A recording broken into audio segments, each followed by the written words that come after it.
Bon, du coup, YouTube. Alors, YouTube, une plateforme adaptée pour diffuser. Alors, est-ce que vous utilisez YouTube? Oui. Oui. Ah oui. Pourquoi? Que c'est gratuit. Ah, et voilà, on a un début de réponse. C'est populaire. gratuit. Bah Populaire, justement c'est pour diffuser ce qu'on crée. C'est pratique. Ouais. Pour regarder certains. Pour regarder Certains créateurs qui font des vidéos principalement sur YouTube. Par exemple, moi je regarde le joueur du grenier, mais il publie rien d'autre. Enfin, il publie sur YouTube seulement. Donc du coup, voilà. Kevin. Alors, je vais me permettre de rebondir sur le JDG. Tu vois, par exemple, Durandal. Tu connais Durandal? Oui. Ouais. Il est sur Dailymotion encore. Et pourtant, Dailymotion, c'est des années. Qui c'est qui regarde Dailymotion? Chaque fois qu'il publie une critique, il la publie en premier sur Dailymotion et après YouTube. Ah, c'est bien ça. C'est vraiment. Je comprends. Je sais pas pourquoi, mais. Alors, mais il fait des vues sur Dailymotion? Pardon? Il fait des vues sur Dailymotion? Ah, je suis pas allé voir ça. Quand tu disais, Max, qui c'est qui regarde encore Dailymotion? Moi, je regarde parce que tu as des séries américaines qui sont pas diffusées forcément en France, des gens mettent sur Dailymotion pour regarder. Bon, voilà, mais voilà. En fouillant dans les tréfonds de Dailymotion, on peut trouver quelque chose. J'y suis jamais allée. Mais il faut creuser, en fait. C'est bien, elle s'est pas perdue sur Dailymotion. Après, c'est... Dailymotion, c'est archaïque, c'est pas pratique, c'est pas ludique. Oui, ça, je suis d'accord. Oui, je suis d'accord. Évoluer par rapport à un YouTube ou à d'autres plateformes. Vimeo, bon, c'est pour ça que je disais que YouTube était gratuit, parce que Vimeo, si tu veux avoir je crois que tu as une limite 1 méga par semaine ou quelque chose comme ça, il faut après, pour ton upload, il faut payer, et après tu as une qualité supérieure. On le sait tous, Vimeo, c'est plus porté, on va dire, soi-disant, vrai professionnel. Je mets des guillemets sur les vrais professionnels. Après, YouTube, c'est accessible à tout le monde. Puis, facile, ludique, c'est la plateforme, enfin, sauf si je me trompe, et puis je vous invite à me corriger, c'est la plateforme la plus connue, on va dire, aujourd'hui, quoi. Ouais. Pour la vidéo, tu regardes quoi, tu prends n'importe quel pèlerin dans la rue, ou tu regardes tes vidéos. Il va dire YouTube. Mon gamin, il a 6 ans, c'est YouTube. Tu lui donnes le mauvais exemple. Tu le mettras sur sofa le moment venu. Ça viendra. Oui, maître, viendra. Kevin, un avis sur YouTube à chaud On a perdu ma voix. Pourquoi tu utilises YouTube? Eh ben, le contenu que je regarde sur YouTube, c'est souvent des youtubeurs en fait que je regarde sur YouTube. C'est pas des contenus de fiction parce que j'en trouve pas forcément. Donc, du coup, quand j'en trouve, je sais pas, j'ai pas l'impression que ça me propose des choses en relation avec vraiment. Enfin, je sais pas, je pense qu'il y a un problème avec l'algorithme parce que même les émissions que je regarde, je trouve que des fois les propositions elles sont basées sur des trucs que je regarde pas. En fait, je comprends pas comment fonctionne leur algorithme. Non, c'est pas une question d'algorithme. C'est toi qui vas voir des choses bizarres. Non, je vais voir des youtubeurs. On n'a pas dit lesquels. Non, effectivement. On veut des noms. Allez, tous les jours, je regarde, par exemple, je sais pas faire de la pub, mais je regarde Hugo Décrypte. Donc, c'est un jeune qui s'est mis en fait assez objectivement à décrypter de façon assez simple l'actualité du monde et à les creuser un peu. En fait, pour moi, c'est un jeune qui va te chercher de l'actualité, mais de la vraie actualité, qui fait pas du buzz ou je sais pas quoi, qui va t'apprendre des choses qui se passent que tu sais pas, que tu n'entendras jamais, parce que du coup, personne va s'embêter à aller te raconter ça. Et c'est fait de façon assez ludique et moi j'aime bien. Enfin voilà, par exemple. Combien d'abonnés? Il y a 900 000. Oui, non mais YouTube c'est ça. Hein. Moi, par YouTube, j'ai eu, c'était quand il y a 2 jours, en vacances, j'ai des amis qui sont venus. La petite elle a 11 ans, elle m'a dit, t'as une chaîne YouTube? Je fais, oui. Combien d'abonnés? Tout de suite. Non mais c'est impressionnant, elle a 11 ans la gamine. Combien t'as d'abonnés? Je lui dis 11 000. Ah, c'est pas mal. Donc, tu vois, déjà, rien que déjà là, il y a une culture, on va dire, du chiffre, de la statistique. Ouais. C'est un peu pour C'est ça un peu que j'ai triste. rebondi sur le concept. Ah, mais de plus en plus, la jeunesse sont de plus en plus dans les écrans. Enfin, c'est de plus en plus dans notre actualité, en fait. Même les enfants, ils sont de plus en plus touchés, quoi. Mais parce qu'ils ont grandi directement avec ça.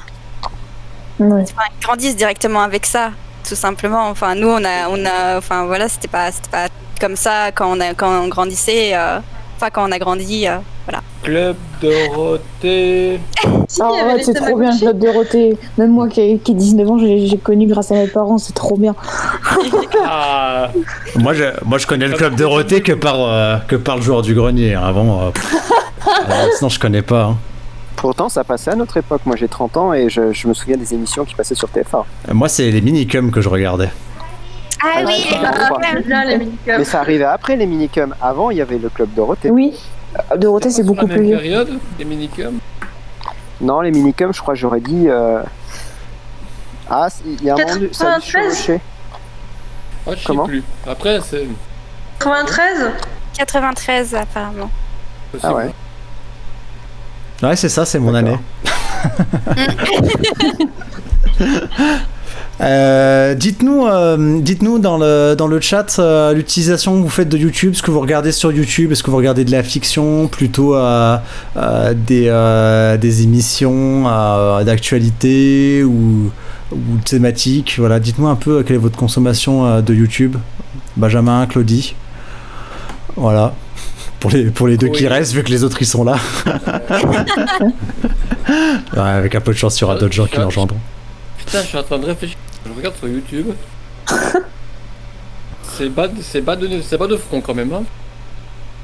Moi, je consomme énormément YouTube. Ouais. Après, c'est devenu une plateforme de. C'est un complément de la. Enfin, un complément, je dirais pas. Enfin, même plus qu'un complément de la télé. C'est-à-dire que Ah oui, oui. pas de programme intéressant à la télé, tu vas sur YouTube, Netflix, bien entendu, Disney+, enfin toutes les plateformes un peu comme ça. Et YouTube vient à compléter, on va dire, cette offre aujourd'hui. Tu te mets sur ton PC, tu regardes YouTube, quoi.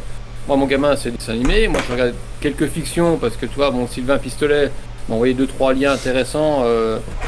France 4 TV, par exemple, la chaîne de France. La France 4 TV, il y a des choses très bien.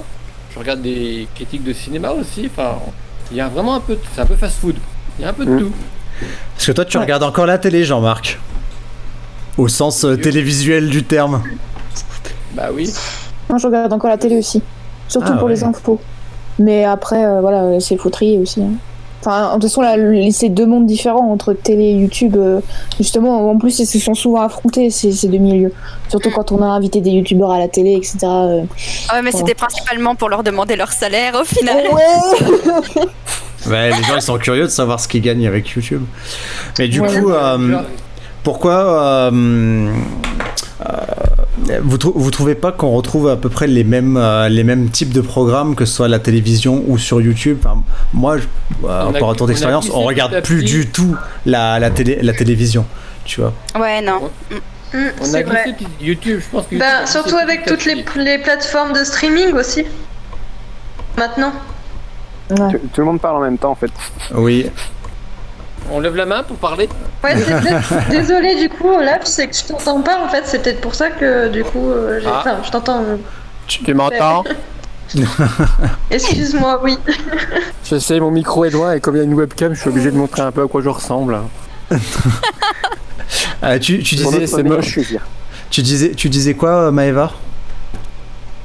Je disais, bah oui, surtout avec toutes les plateformes de streaming qu'on a aujourd'hui, quoi. On regarde beaucoup moins la télé. Bon, après, si, on peut le mettre sur la télé, mais c'est beaucoup plus lié à Internet maintenant. Oui, mais du coup, est-ce que toi tu lis la télévision en tant qu'objet et la télévision en tant que média, alors que nous on parlait de télévision en tant que média? Est-ce que tu saisis la différence entre les deux? Oui, non, mais oui, pas. Au final, une télévision, c'est un écran, quoi. Oui. Oui, c'est clair. Alors que quand on parle de la télévision, on parle de France 2, France 3, enfin, etc. C'est ce que je voulais dire. Oui, je sais très bien, mais enfin, je veux dire, Netflix, tu peux le mettre aussi bien sur la télé que Absolument. sur un PC, tu vois ce que je veux dire. Oui, Tu comprends mieux ce que je veux dire. Et YouTube aussi. Mais YouTube aussi. T'as perdu Mais une du liberté coup, oui, sur on YouTube. regarde moins les infos qu'avant ou la télé. Jean-Marc. Je parlais Olaf. Excuse-moi, je lève la main. Jean-Marc. Ah, Jean-Marc, c'est ton tour. C'est ton Attention, tour. attention Jean-Marc. T'as presque plus de temps là. Je vais les pêcher. Vite, la clepsydre. Non, pardon.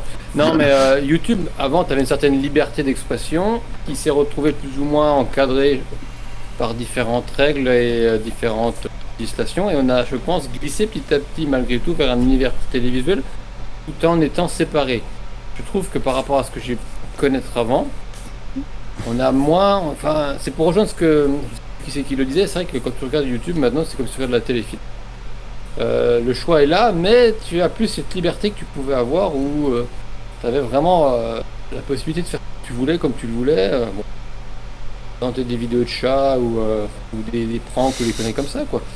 Aujourd'hui, je trouve que les deux médias sont en train finalement de se relier.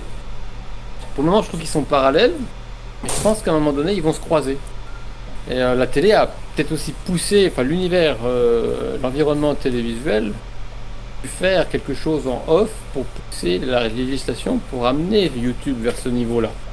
Du moins, c'est mon analyse personnelle.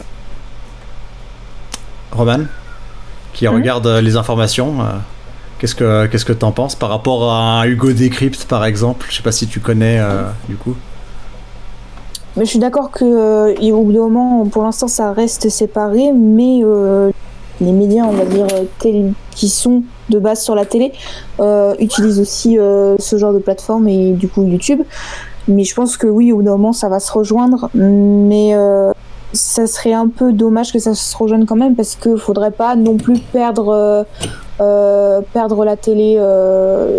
la télé unique, après aussi perdre YouTube unique. Faudrait en fait avoir un équilibre et conserver ces deux outils qui sont quand même séparés quelque part, et la télé c'est pas pareil parce qu'il y a des programmes fixes et il y a des choses qui passent, et après YouTube, bon là il y a beaucoup plus de choses, il faudrait ce qu'on trouve pas sur YouTube, on peut l'avoir à la télé, et inversement. Donc faudrait que ça reste un peu comme ça, mais que ça se mélange aussi, et que ça comprenne en fait, faudrait un équilibre. Mais peut-être oui, sans doute que ça va se rejoindre au bout d'un moment. Ah oui, que ça se complète en soi. Voilà. Faudrait pas que l'autre envahisse. Faudrait pas que l'autre envahisse sur l'autre. Parce que là aujourd'hui, avant tout financier. Hein. Pardon. Oui. Je flash juste ça. On va tous être comme ça. Aujourd'hui, la télé essaye aussi de copier beaucoup ce qui se fait sur YouTube, mais de le faire à la façon YouTube, parce qu'ils savent pas faire. Au final, ils sont habitués à avoir quand même des équipes un peu, de faire du plateau, etc.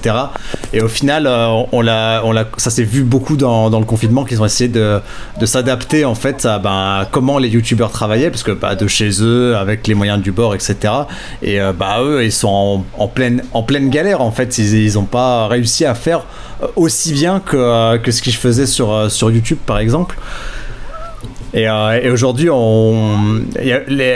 ceux qui font de la télévision pure et dure, ils ont du mal en fait avec YouTube, parce que au final, les gens qui font leurs émissions sur YouTube, etc., leurs petites vidéos sur YouTube, ils cartonnent, et eux à la télévision, il y a pour certaines émissions, ils galèrent à trouver du public, à intéresser, etc. Même s'ils ont un public qui reste fidèle, mais bon, la moyenne d'âge, elle est quand même bien plus élevée que sur YouTube. Alors que pourtant, si tu devais comparer certains programmes entre la télévision et YouTube, dans les thématiques et la manière dont c'est traité, pas forcément dans la manière dont c'est réalisé, mais c'est voisin de la même chose.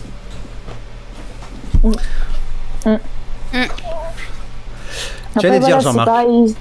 Roman, c'est vas-y. pareil c'est un peu au niveau du ça marche pas, ça peut être dans les deux cas pareil, parce que par exemple sur YouTube, comme on dit, les chiffres, etc., quand il n'y a pas beaucoup d'abonnés, quand il n'y a pas beaucoup de vues, on a du mal à se faire connaître, mais ça vient petit à petit. Après la télé, c'est pareil, c'est difficile d'avoir tous les programmes en tête et d'avoir toujours le magazine et de feuilleter tout ce qu'il pourrait y avoir, parce qu'il y a beaucoup de chaînes. La télé s'est développée comme ça. Avant, il y avait que 3 chaînes. Maintenant, il y en a des dizaines et des dizaines, voire des centaines. C'est pareil pour la radio. Voilà, c'est des milieux où on est petit un peu au départ. Parfois, malheureusement, on n'apparaît jamais. Et ça met du temps à venir et faut se faire. En fait, faut du temps, faut de la patience, il faut se faire connaître. Voilà, faut avoir les bons trucs, etc. Au niveau de ça, voilà. Mais au niveau des programmes, c'est à peu près la même chose, mais c'est très différent au niveau de la réalisation. C'est vrai. Là, je vois dans le chat, il y a Claudie donc, qui regarde des documentaires et de la musique, donc qui écoute de la musique via YouTube. Benjamin qui nous dit qu'il regarde Durandal, donc il a donné des exemples précis, pas forcément des grandes thématiques. Tommy en critique ciné, interview de réal, making of et un peu de politique, de la musique aussi, et il regarde les filmmakers et il a cité Philippe Blum, si vous connaissez, qui est un directeur de la photographie. Ouais, concrètement, si on devait seulement se baser sur ces réponses-là, des documentaires et de la musique, c'est de la télé. Les critiques ciné, il y a des émissions de critiques ciné depuis sur la télévision, il y en a plein. Interview de réal, ça se fait aussi pas mal. Interview de réal et making of, c'est plus des choses qu'on retrouve sur des DVD, des Blu-ray pour le coup. Ouais. Mais il y a quand même des chaînes spécialisées qui le font, hein, des thématiques sur les réalisateurs, etc. Et l'écoute de la musique. Donc voilà, au final. Après, pour les making-of, tout ça, c'est par exemple, moi j'ai Mac TV qui est un petit boîtier en fait où on retrouve toutes les plateformes YouTube, Amazon Prime et dans ce Mac TV on peut acheter des films qui sont en haute qualité et si on débourse un petit peu plus que le prix initial du film, on a les making of, les choses comme ça. Donc voilà, pareil, ça se développe de plus en plus comme ça et on retrouve beaucoup de choses. Mac TV, comment t'écris ça? Mac et TV. Jean-Marc, il veut parler. Ouais. Jean-Marc. Je lève le doigt. Vas-y. Ton Max TV, c'est une version. C'est l'équivalent du DLC en jeu vidéo. Tu veux un truc, tu payes. C'est vrai, je crois. C'est à peu près. Faut que je demande un peu plus à mon père. C'est un petit boîtier en fait qu'on achète et c'est en ligne. C'est directement. C'est relié à iTunes aussi, je crois.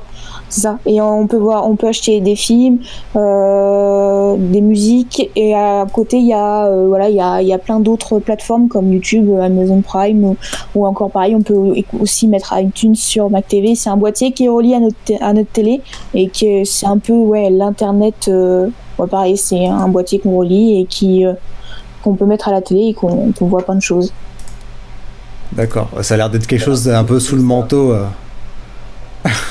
Je connaissais pas du tout. Underground. Ouais. C'est méconnu ce Mac TV. Okay, voilà, mais c'est bien, c'est très très bien. Qu'est-ce que je veux dire? Maëva, toi tu regardes la télé encore? On n'a pas du tout Maëva, d'accord. Non, on n'a pas vu. Maëva, on l'a perdu. On l'a perdu. Alors, du coup, après avoir fait un peu ce constat, donc YouTube au final c'était un peu de la télévision, hein, quelque part déguisé. C'est juste qu'au lieu que ce soit du flux, c'est en streaming comme on dit, où on choisit ce qu'on veut regarder quand on veut regarder, on s'arrête quand on veut et puis on reprend quand on a envie. On va dire ça c'est le gros avantage. Et c'est pour ça aussi que toutes les plateformes de streaming qui proposent des films et des séries sont aussi... bonjour Maëva. Maëva. C'est pour ça aussi que toutes les plateformes de streaming on le vend en poupe. On t'entend Maëva. Ok. On le vend en poupe parce que... Oui, donc je disais par rapport à la télé... Je peux finir ce que je dis? Je suis puni. Oui, on le vend en poupe parce que ils fonctionnent tous sur le même principe au final, donc de pouvoir regarder ce qu'on veut quand on veut et d'arrêter et reprendre quand on a envie. Et c'est une grosse force au final de toutes ces plateformes de streaming par rapport à la télévision classique qui est du flux et qui a un mal fou avec les replays qui sont merdiques à souhait, n'est-ce pas? Et bourrés de pub en plus de ça. Et même pas en HD. Et même pas en HD. Et mets l'usine. Oui. Du coup, ce que tu disais quand on parlait, quand tu disais qu'on pouvait reprendre quand on voulait et tout ça. Oui. Moi, quand je travaillais en maison de retraite, je me souviens que même des personnes âgées de 90 et j'avais des centenaires qui se mettaient en fait à YouTube parce que justement maintenant on peut trouver genre je donne un exemple genre la petite maison dans la prairie et comme des fois il y a des programmes à télé et qu'ils n'arrivaient pas justement à suivre ça de la télé, bah ils se mettaient avec les ordi avec leur casque et ils avaient les programmes du coup les épisodes qui voulaient et c'est parce qu'au départ pour la télé je me disais que c'était générationnel le style que les personnes âgées regardaient plus la télé et que du coup les émissions qui étaient présentées à cette télé étaient produites de manière à ce que ça plaise à un public qui était déjà suffisamment âgé et je parle sur ça parce que du coup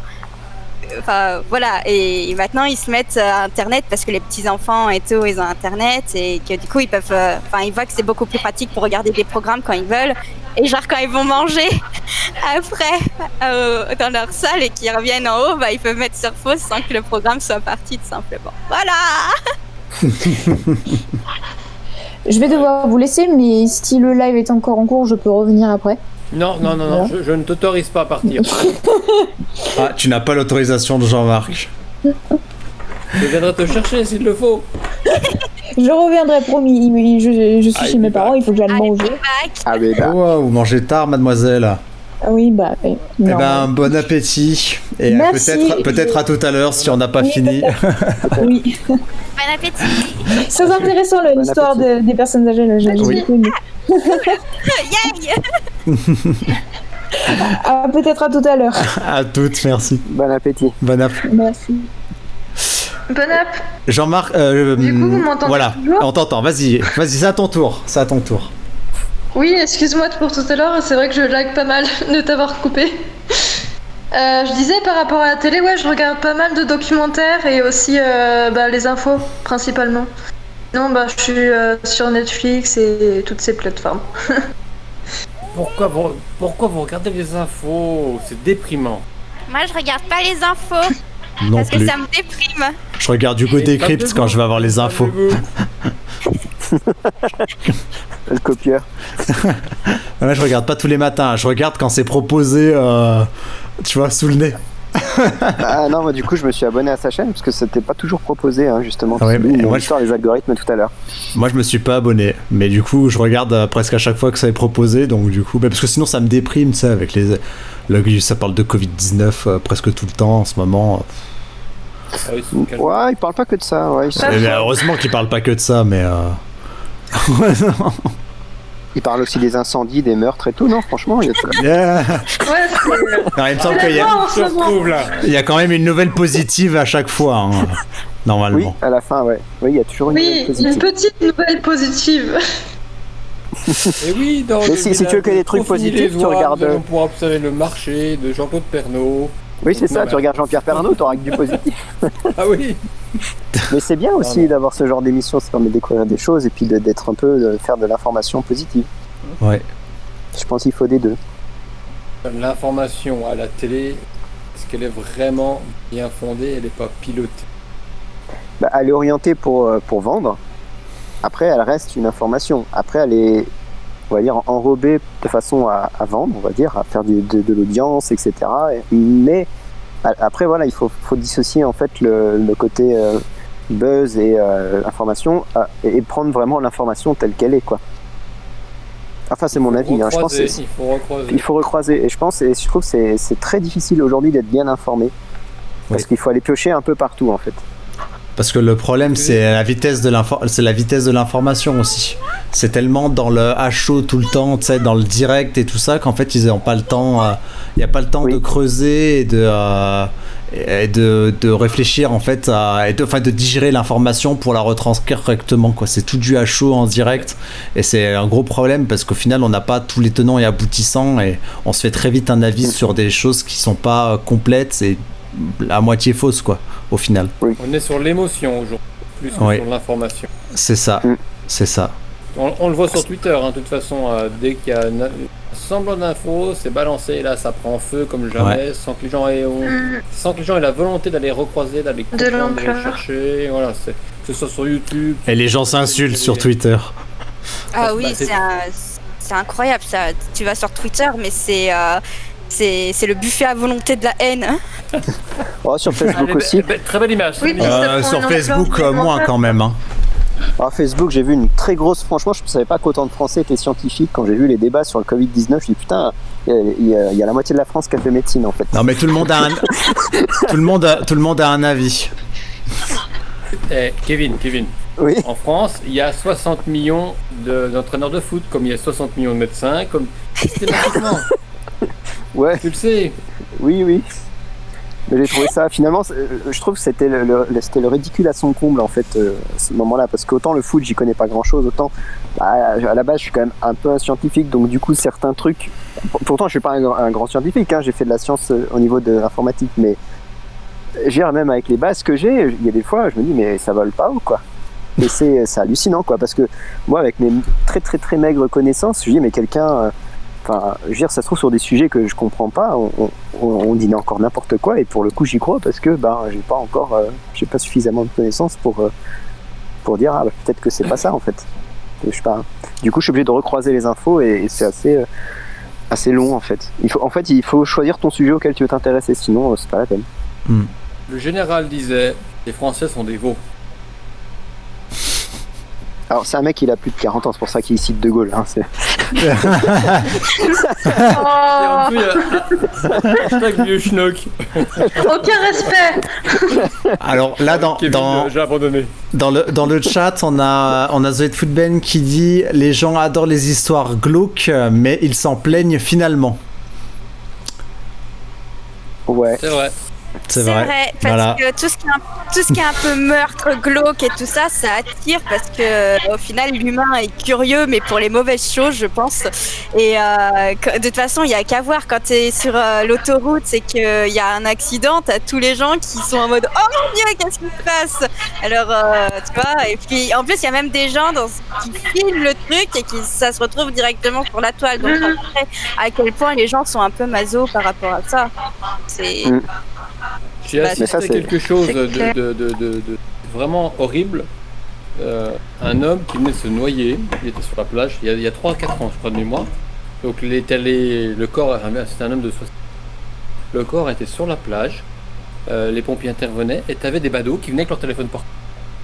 Et puis qui filmaient. Et là, je peux t'assurer que ta foi en l'humanité, elle fait pouh, comme ça. Ouais. Et tout ça pour aller faire le buzz sur internet, YouTube ou je ne sais quoi. Mais ça, c'est aussi à de la faute de cette culture du buzz, justement, toujours avoir la plus grosse information pour justement gagner plus d'abonnés, plus de likes et tout ça. C'est devenu genre super important dans la société des jeunes. La preuve, je me souviens quand je faisais des ateliers du coup à la maison de retraite, j'accueillais des fois des enfants et du coup il y en avait beaucoup qui faisaient qui pouvaient prendre en photo et tout ça ce qu'ils faisaient et qui espéraient que du coup avoir le maximum de likes pour avoir l'info la plus importante de l'internet quoi. Donc bon. Après il n'y a pas que ça. Attends. Ouais, vas-y. Alors, je sais plus la jeune fille qui est la Black Young Girl, Manon, je sais plus comment elle s'appelle. Roman ? Celle qui en alternative qui part et qui Maëva. Maëva a essayé de parler tout à l'heure, non? Oui, non. Maëva, tu veux dire quelque chose? Non, quand j'aurai quelque chose à dire, je le dirai. Ok, excuse-moi. Merci Olaf. 5 €. Il distribue les temps de parole contre de l'argent. Un peu cher. Je suis un créateur amateur qui n'a pas de sous. Un petit peu. Oui, au final, c'est intéressant ce que tu dis, Mélu, parce que YouTube n'est pas qu'une course au like et au buzz au final. Enfin, ça l'est devenu. Oui, ça l'est devenu. Qu'est-ce que t'en penses, Jean-Marc? Est-ce que tu fais la course au like? Au vu? La course, non, après, bon, à un moment donné, oui. T'aimes bien quand les gens ils mettent des pouces? Non, mais on est tous pareils. Je te dirais, non, je serais un menteur. C'est vrai que ça fait toujours plaisir et ça flatte ton ego.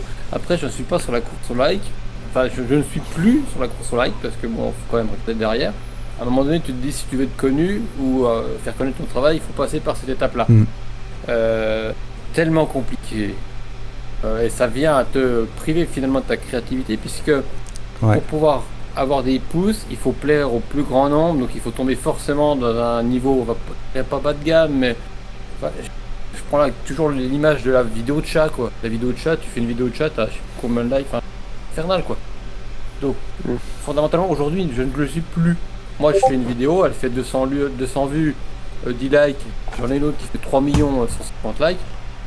Rien à ma vie, ça m'empêchera pas de continuer à faire des créations audiovisuelles, travailler avec les gens que j'ai envie, voilà, tout simplement, quoi. Alors Alexis, il dit de réessayer la vidéo, Maëva, il a dû bidouiller quelque chose.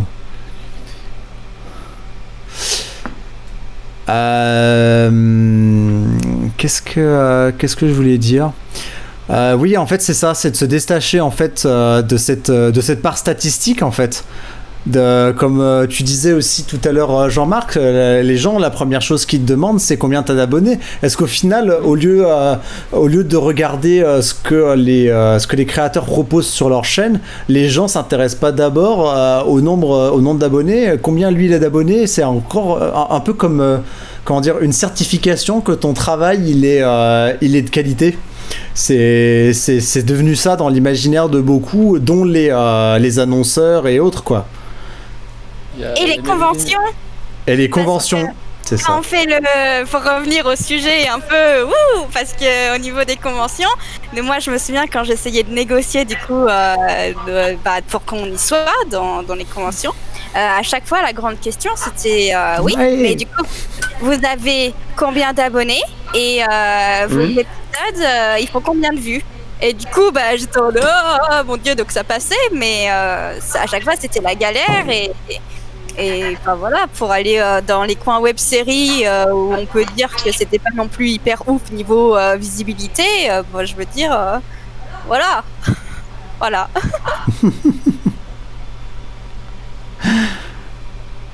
Et il y a un gros, c'est le double effet pervers parce qu'au final, l'algorithme de YouTube fonctionne aussi beaucoup sur ce nombre d'abonnés, le nombre de vues que tu fais avec tes vidéos. Et au final, dans les recommandations, il propose que des gens qui ont déjà beaucoup d'abonnés ou beaucoup de vues. Et du coup, pour sortir son épingle du jeu pour des gens qui débutent, c'est extrêmement compliqué, ou alors il faut payer la pub sur YouTube.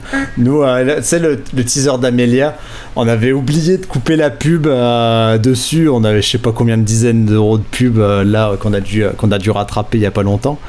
Et du coup, il y avait, je sais plus combien il y avait de vues, il y a 9000 vues, je crois, sur le teaser et tout.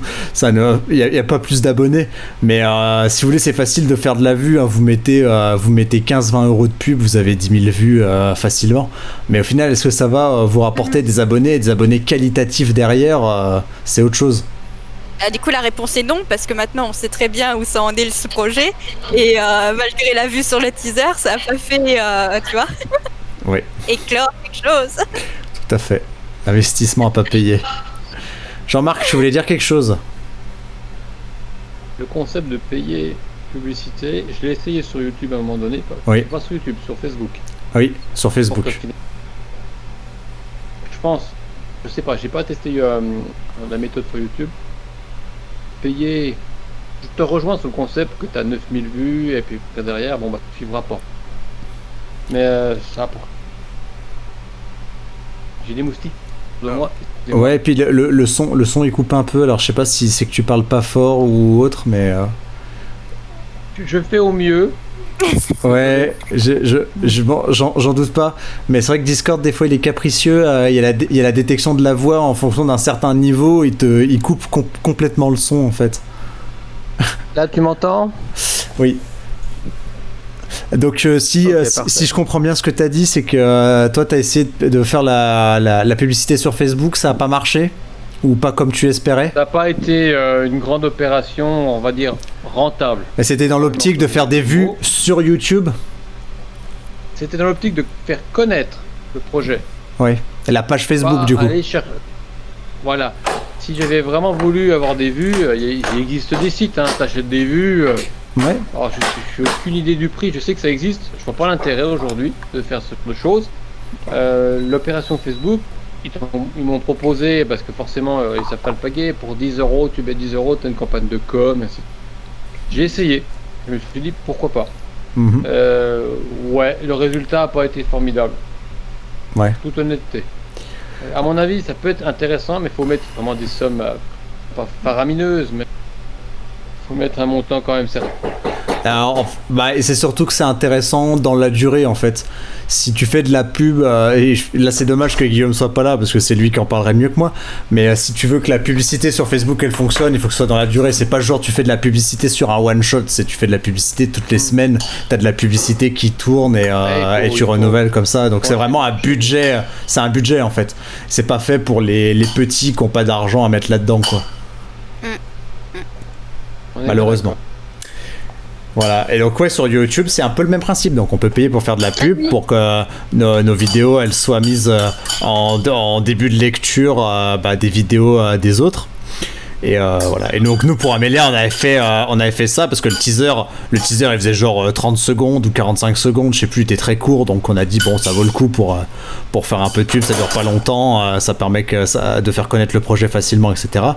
Et voilà. Après ça nous a quand même ça a quand même rapporté quelques abonnés sur le moment, mais au final sur le long terme pas tant que ça, parce que la chaîne était plus alimentée, le projet est complètement arrêté, donc forcément ça rapporte plus rien aujourd'hui quoi. Il n'y a plus d'intérêt en plus de payer de la com pour un projet qui ne va pas se faire. Oui, sur YouTube t'as pas d'argent, tu peux pas te faire connaître et tout le contenu est vite perdu dans YouTube en fait. Ouais. C'est pas un minimum connu, t'as pas d'abonnés et tu marches pas sur YouTube quoi. Tout à fait. C'est-à-dire que malheureusement il y a tellement de grosses masses que du coup t'es nouveau dans cette masse, t'apparais même pas, tu vois, sauf si t'es pistonné en apparaissant dans d'autres vidéos de grands, tu vois, ou que t'as l'argent. Voilà, il faut faire intervenir d'autres youtubeurs sur sa chaîne pour espérer ou apparaître sur la chaîne d'autres youtubeurs pour en fait qu'il y ait un partage un peu des abonnés de cette manière-là. Jean-Marc ? Oui, Jean-Marc. Non mais je lève la main parce que c'est vrai que c'est difficile. Oui et non, parce que c'est parce que tu vas faire intervenir un youtubeur célèbre dans ta vidéo que ça va t'assurer, on va dire, des vues ou des abonnés. Je dis pas que ça assure, mais ça y contribue quand même. Ça y contribue, mais il faut que ton contenu... tout à fait d'accord. Qui est pas d'accord? Maëva. Qui est pas d'accord? En fait, ça dépend parce que récemment, j'ai une youtubeuse que je connais en fait qui est connue un peu dans le monde LGBT. Et donc il y a deux autres youtubeuses qui étaient nouvelles dans le jargon YouTube. Et donc cette youtubeuse a parlé d'elle et elles se sont fait très très vite connaître en fait au fil du temps quoi, parce que cette youtubeuse avait parlé d'eux. Mais oui, c'est vrai que c'est assez rare, mais ça existe. Comme tu le dis, c'est assez rare. Et je vais reprendre un autre exemple, c'est que casse rien, Kevin, c'est pas Kevin, vrai. Kevin, t'es tombé. Il a fait son iPhone. Voilà, l'iPhone à 1500 €, elle est tout pétée. Ce que je voulais... franchement, ils sont costauds. Hein. Ce que je voulais dire, c'est que, toujours pour parler d'Amélia, nous on a une chanteuse qui a fait les musiques, la musique du générique d'Amélia qui s'appelle Myun et qui fait des reprises de génériques japonais, asiatiques d'une manière générale, mais en français en fait. Et du coup, le fait qu'elle ait partagé sur ses réseaux, que sa musique apparaisse dans sur la chaîne d'Amélia, et puis qu'elle ait fait une vidéo avec le générique d'Amélia, et ben ça a contribué à nous rapporter beaucoup d'abonnés. Au moment où elle a sorti ça, on a fait un bon, je crois, à 100 abonnés, je crois, dans la semaine qui a suivi, un truc comme ça. Au final, c'est pas une grosse part de ces abonnés qui est passée.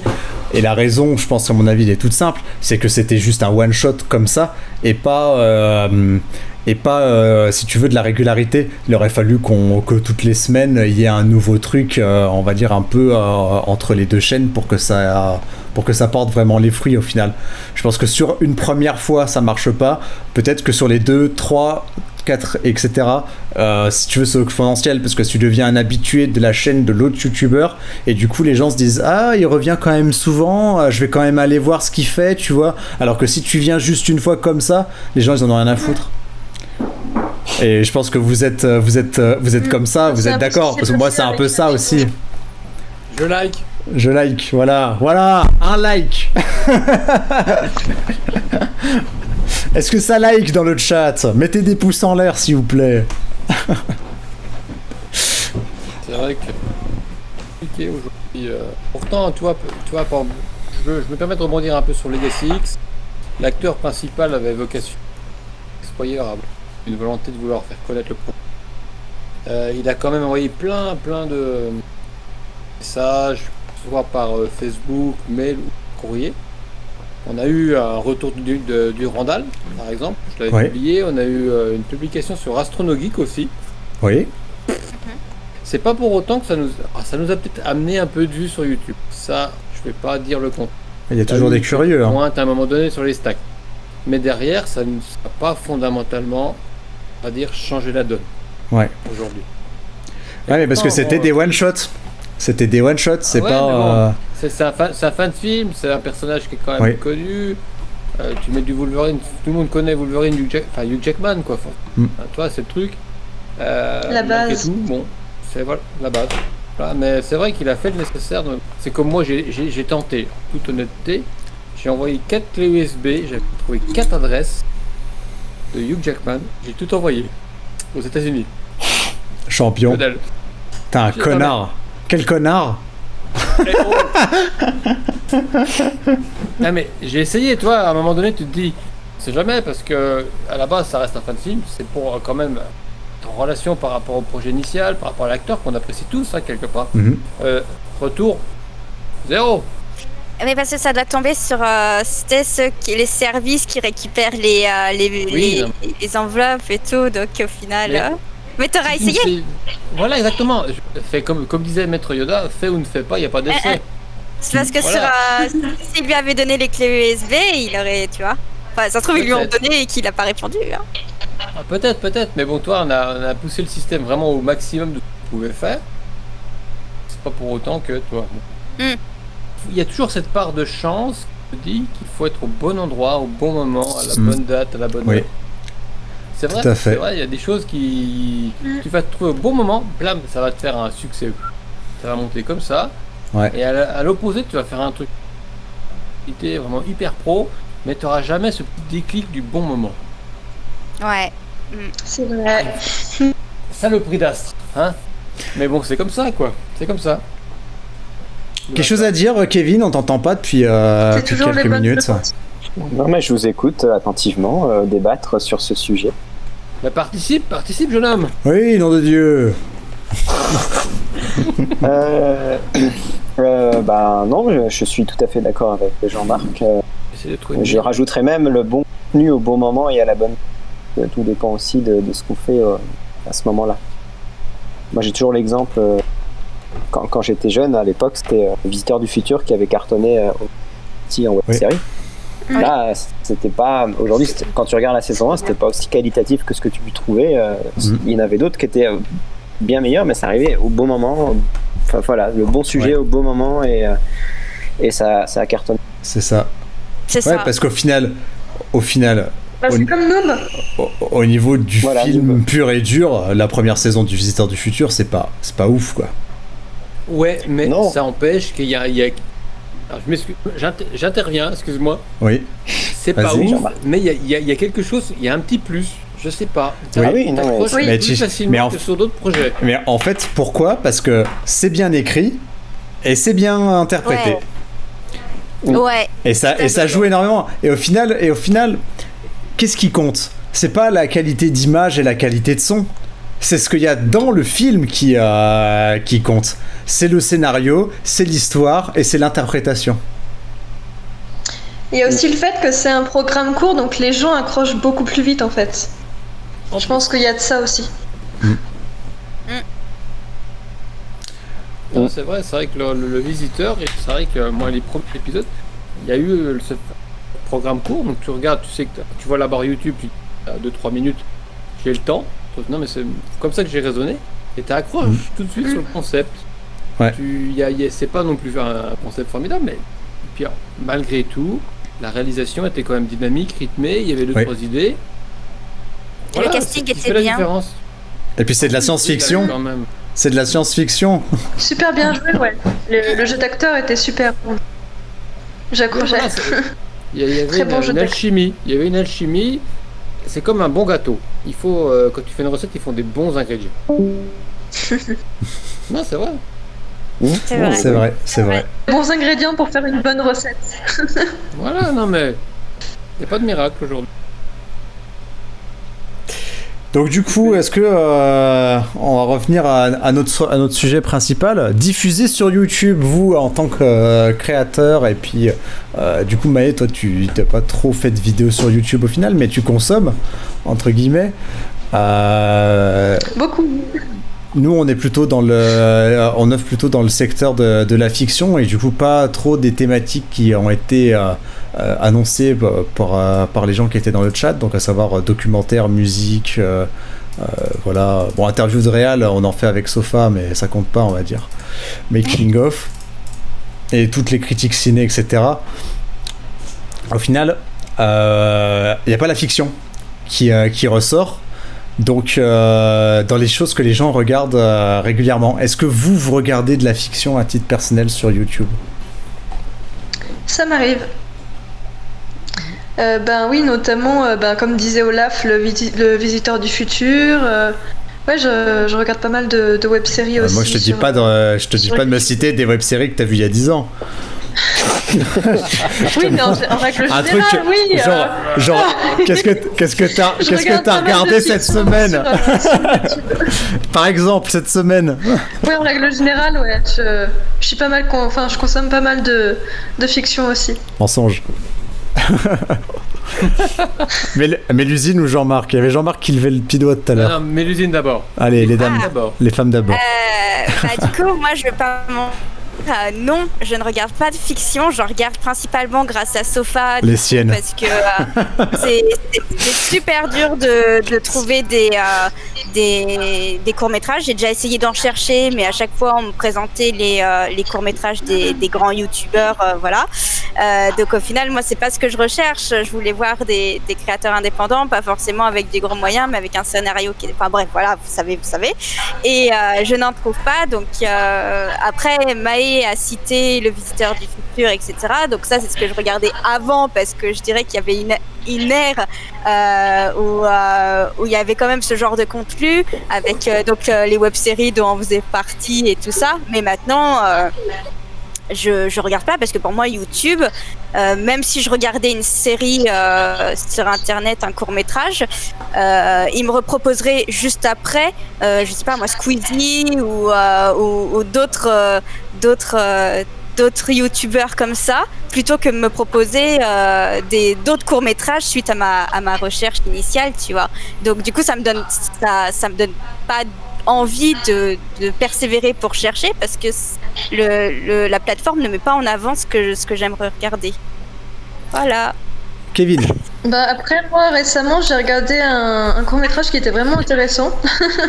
C'est La théorie du Y, et franchement je vous invite vraiment à regarder ce court-métrage, et prône la bisexualité, est vraiment... si tu peux si tu peux le partager, je t'enverrai ça, Max. Tu le partages sur le Discord de Sofa, comme ça tout le monde peut en profiter. Kevin, du coup, est-ce que tu regardes de la fiction sur YouTube? On a perdu Kevin. Il allait trifouiller, je sais pas quoi. C'est cassé. Là. Ouais. Bon, Jean-Marc, est-ce que tu regardes tes films sur YouTube? La dernière, on va dire, fiction que j'ai regardée il y a à peu près 1 mois ou 2 mois, c'était Stalker. France D'accord. 4 TV. Ça m'avait été envoyé par Sylvain. Ouais. Désolé, franchement très très bien. Je réfléchis. Alors aujourd'hui, vous allez me prendre pour un mythe. Finalement, non. Mais J'ai non. beaucoup regardé récemment sur YouTube, sur internet. C'est des documentaires sur les frelons asiatiques. D'accord. Donc, D'accord. Voilà, mais c'est vrai que la fiction, il faut vraiment. Enfin, moi, je cherche pas aujourd'hui, en toute honnêteté. Quand on m'envoie quelque chose, je regarde, il faut que j'accroche. Je vous conseille Stalker sur France 4 TV. Honnêtement, c'est une série, je crois qu'il y a 10 épisodes sur le concept des portables, du fait qu'on est tous connectés à quelque chose à un moment donné. Très très bien. Alors forcément derrière t'as France 4, t'as des moyens, t'as tout ce qu'il faut. L'acteur principal c'est un gars qui a joué dans Les Tuches. Alors, je ferai pas de commentaires sur Les Tuches, mais t'as du moyen derrière. Et à part ça, fiction, à part non les grands noms habituels. C'est vrai que j'ai pas cette vocation à trouver, sauf par l'intermédiaire de Sofa VOD, qui propose quand même de découvrir des créateurs. Sans ça, franchement, je serais un peu noyé au milieu de cet océan de création. ouais. Kevin, est-ce que tu regardes de la fiction sur YouTube?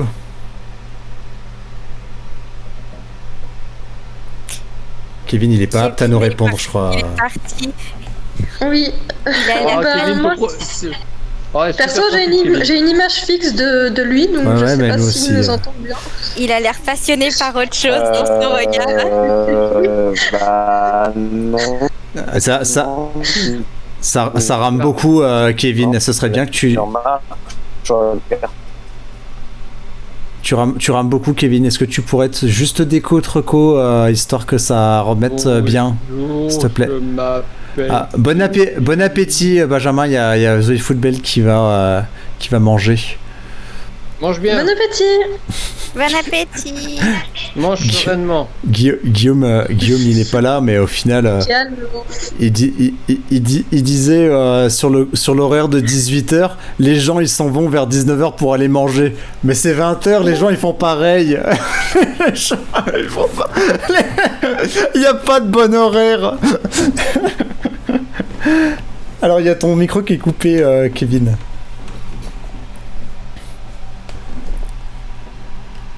Monsieur Graillot, vous êtes invité sur le salon Sofa. Ah, Kevin, tu nous entends? Non, on n'entend pas. J'aurais bien aimé avoir ces habitudes de consommation.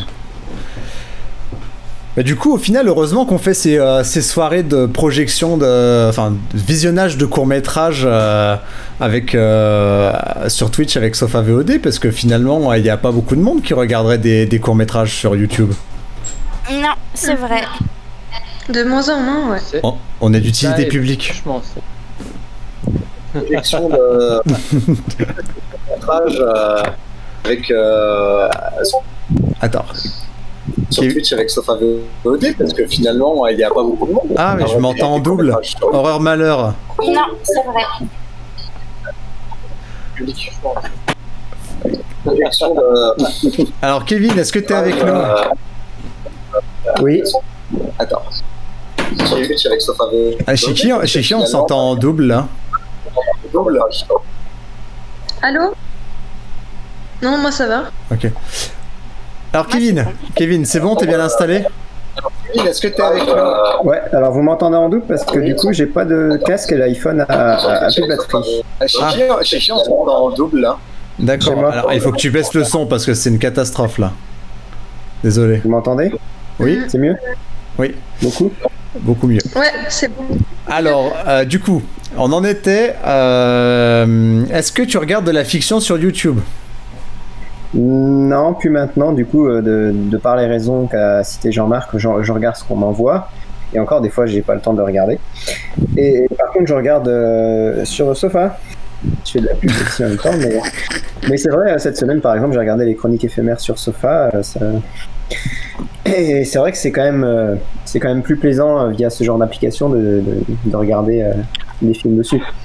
Alors je regarde dans un intérêt aussi de tester le lecteur et compagnie. Hein. C'est du travail aussi et pas. Et du coup, t'as bien aimé les chroniques? Alors oui. Alors j'ai pas fini de regarder tout. Certains épisodes j'ai plus apprécié que d'autres. Après voilà, ça dépend du thème. Oui, c'est normal. Bah voilà. Vous voulez un retour plus complet? Non. Non, c'était par curiosité. Donc du coup, je sais plus qui, mais sur YouTube, même quand je regardais des séries, j'avais rien qui était proposé dans le même genre. On me proposait carrément autre chose et c'était pas vraiment adapté. En fait, c'est Tom et l'usine, je crois, qui disait ça tout à l'heure. Voilà. Jean-Marc est parti. Bah, il a coupé sa vidéo, je pense. On t'entend. T'es toujours là, Jean-Marc, avec nous? Il arrive. Ah non, il est parti. Ouais, il a bugué. Non, Jean-Marc. Je vais vous laisser, par contre, du coup, je vais aller manger. Ah, t'as pas mangé? Non. Tout le monde l'a fait exprès, c'est obligé. Bah bon app, Kevin. Bah, je pense qu'on va conclure et s'arrêter là. Je vais juste faire revenir Jean-Marc. Hop. Ah bah. Jean-Marc? Oui, je suis revenu, excusez-moi. Yes, il y a Kevin qui allait manger, donc du coup on va lui dire au revoir et je propose qu'on se fasse une conclusion après ça et qu'on arrive au bout. Ça fait déjà pratiquement 1h30 qu'on a commencé le live, donc on est pas trop mal pour un live de vacances. Et ouais, ça passe le temps. Enfin, sauf si tu veux rester, Kevin, pour la conclusion.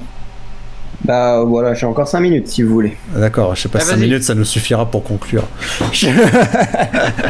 Donc du coup, au vu de tout ce dont on a parlé durant cette émission, on voit bien que sur YouTube, les gens ne regardent pas de fiction. Et les gens, où est-ce qu'ils vont chercher la fiction aujourd'hui? C'est sur les plateformes de SVOD qui sont adaptées pour ça. C'est du Netflix pour les films un peu plus grands, enfin Netflix, OCS, etc. Les grands Amazon Prime, on va dire les classiques qui proposent de la SVOD aujourd'hui et qui sont totalement en vogue, mais du coup c'est adapté à des productions professionnelles et de grands studios essentiellement, ou de grandes chaînes de télévision, hein. On y revient encore. Tu nous entends, Jean-Marc? Allô Jean-Marc? Attends, j'ai juste... T'as coupé ton micro, non? Ou je sais pas, il y a le casque qui est fermé. Je sais pas si... Non. Juste pour être sûr qu'il soit avec nous.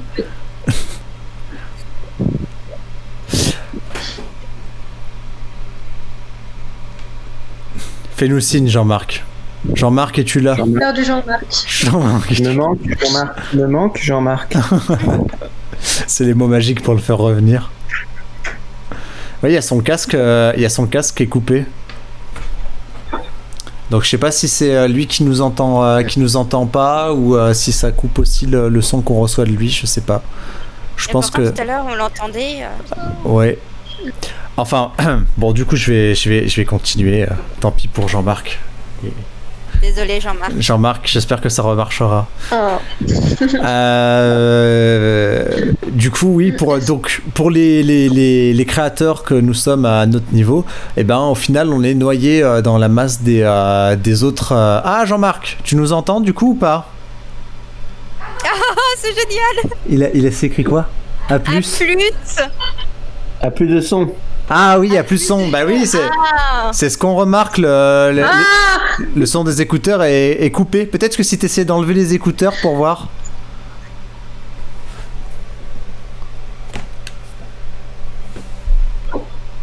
Non mais il nous entend, c'est juste que lui on peut pas l'entendre.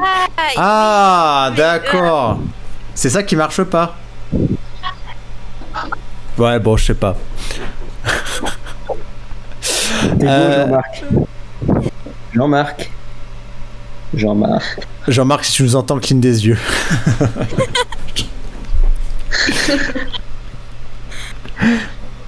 Non, mais si c'est son casque qui marche. Tu es en train d'écrire un court-métrage où tu es l'acteur principal et tu seras tout nu. Et là, le son remarche d'un coup. Il dit mot consent, donc ça veut dire qu'il a approuvé. Il a accepté. Voilà. Je note. On en est témoin. On en est tous témoins. Merci beaucoup. Ouais. Du coup, ce que je disais, c'est donc pour toutes ces productions un peu amateurs, semi-professionnelles, qui ont pas de débouchés sur des plateformes dites classiques de SVOD, il manque un canal de diffusion qui est vraiment adapté. Et donc, comme tu disais, Kevin, avec Sofa, on pourra retrouver toute cette production là-dessus, et au moins on n'aura pas besoin de la chercher dans la masse de tout ce qu'on n'a pas envie de voir sur le reste. Donc au final, YouTube restera YouTube avec ce que nous propose de voir YouTube habituellement. Et bye bye Jean-Marc. Et avec tout ce que nous propose YouTube habituellement, et en espérant que les gens prennent autant l'habitude qu'ils l'ont avec des productions plus longues, de venir voir ces courts-métrages, ces séries faits un peu plus avec des bouts de ficelle, du scotch, le moyen du bord, peu de moyens, mais d'aussi bonne qualité, sur Sofa VOD. Voilà. Des fois, même avec pas beaucoup de moyens, on peut faire quand même un bon film. Oui. Absolument. C'est ce qu'on disait par rapport aux Visiteurs du Futur tout à l'heure.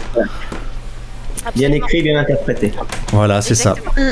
Et c'est pas le Visiteur du Futur, c'est ce qu'a cartonné, ce qu'on connaît le plus, mais c'est pas du tout les seuls dans ce cas-là à avoir de très bons films, et on le voit quand on fait nos lives Sofa VOD, Sofa Live, des courts-métrages qui sont extrêmement bons et qui pourtant ont pas de vue du tout, et c'est vraiment dommage. Et on voit les créateurs qui galèrent à partager sur Facebook, sur Twitter, ci et là. C'est très plaisant de les découvrir du coup grâce à Sofa. Voilà. Ah, il y a Romane qui est là. Alors attends, j'invite Romane. Elle est de retour. Romane Elle a pas son micro. Ouais, non, active juste ton micro. Romane est de retour pour nous jouer un mauvais tour. pour la conclusion. Pour la conclusion. Voilà. Quelque chose à ajouter du coup sur cette conclusion, Maëva, qu'est-ce que t'en penses? Oui, c'est clair que, comme je disais tout à l'heure, si t'as pas d'argent ou que t'es pas un peu connu, c'est clair que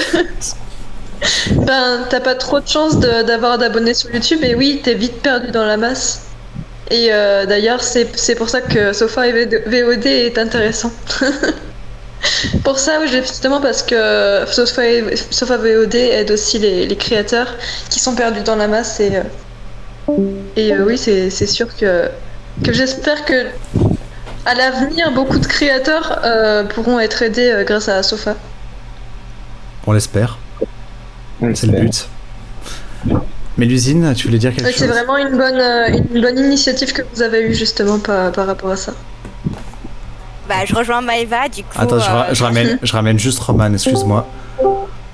Du coup, grâce à Sofa, beaucoup de créateurs indépendants vont pouvoir sortir de l'ombre, et que niveau conclusion, écoute, YouTube n'est pas une plateforme adaptée pour ce genre de contenu.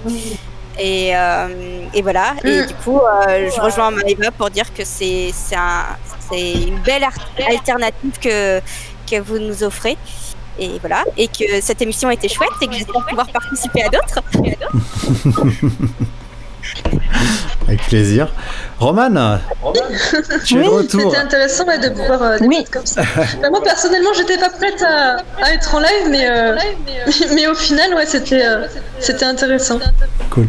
Alors Romane, du coup, tu nous rejoins juste sur la fin. Je sais pas si tu as pu entendre la conclusion qu'on a initiée il y a 5-6 minutes. Non, pas du tout. Alors, on va la faire brève. Ce qu'on disait, c'est que on avait fait le constat durant l'émission que YouTube, c'était la course aux likes, aux vues, etc. Et que globalement, ce que les gens regardaient et par leur habitude, et ce que YouTube propose habituellement, c'était de la musique, des documentaires, des émissions d'actualité, etc. Et pas du tout de la fiction, qui est pas proposée, en tout cas pas mis en avant. C'est pas qu'il y en a pas, mais voilà. et du coup, ce qu'on disait, c'est que ça manquait d'alternatives et de vrais canaux pour les courts-métrages ou les films indépendants d'une manière générale, et les séries. À l'instar de ce qui se fait avec Netflix, Amazon, OCS pour des productions plus gros budget, extrêmement professionnalisées, etc., avec beaucoup d'enjeux. Et donc du coup qui manquait cette plateforme pour cet entre-deux de la fiction indépendante et autres produites. Voilà. Est-ce que du coup tu as un avis sur le sujet pour nous aider dans cette conclusion? Tu as à peu près tout résumé parce que je suis totalement d'accord avec toi et avec vous. Donc j'ai pas grand chose à rajouter. C'est vrai que c'est un peu ça. C'est un peu ça aujourd'hui et c'est là un peu plus malheureusement, mais il y a quand même, faut garder espoir, faut être optimiste. Il y a quand même justement, je trouve, de plus en plus de fiction et de création comme ça au niveau de l'audiovisuel ou par exemple de l'animation aussi. Ça c'est vrai qu'il n'y en a pas beaucoup, mais je suis pas mal de chaînes d'animation et j'aimerais que ça grandisse énormément et c'est vrai que c'est en train de grandir, donc ça fait très plaisir. D'ailleurs, à propos de sur Sofa, il y a quelqu'un qui nous a demandé si sur le Discord, je crois, si on prenait de l'animation, et la réponse est oui. Donc il y aura des films d'animation sur Sofa. Donc il faut nous en envoyer si vous connaissez des gens qui font des films d'animation. Il faut pas hésiter à leur en parler. C'est pas réservé qu'aux images prises de vue réelles. Ah, c'est bien ça. Kevin a quelque chose à ajouter parce que t'es le seul du coup qui a pas parlé. Abonnez-vous à Sofa VOD. Pas encore disponible. Kevin, ils vend la peau de l'ours avant de l'avoir tué. La conclusion, la conclusion elle est globale à tout le monde. Chacun dit en fait la même chose. Oui. C'est vrai. Comment c'est vrai, tout le monde répète au fur et à mesure la même chose à chaque fois. Voilà. Donc je vais pas répéter comme vous, je vais dire que je suis. Tu dis oui. Je dis oui et je dis oui, et on a établi pour répondre à ce besoin et à ce manquement en fait qu'on a pour le contenu visuel fictif amateur. Super. Bon voilà, du coup c'est la fin du live, Roman, t'arrives juste sur la fin, c'est parfait. C'est pas grave. Merci beaucoup d'avoir participé à ce live débat.